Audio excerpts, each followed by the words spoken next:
നമ്മുടെയൊക്കെ ജനന സമയത്ത് നമ്മളെ മറ്റുള്ളവർ വാങ്ങണം, മരണസമയത്ത് മറ്റുള്ളവർ നമ്മളെ താങ്ങണം.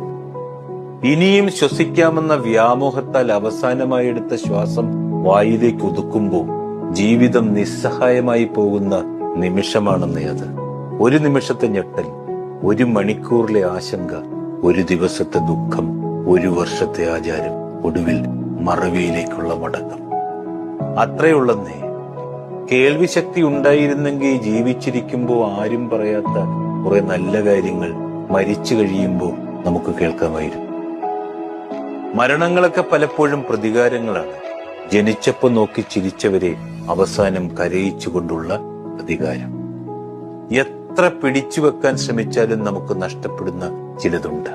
അതിലൊന്നാണ് നമ്മുടെയൊക്കെ ജീവിതം. എരിഞ്ഞൊടുങ്ങിയ ഇന്നലകൾ ഇനി വരില്ലെന്നേ. നാളെ നാം കാണുമോ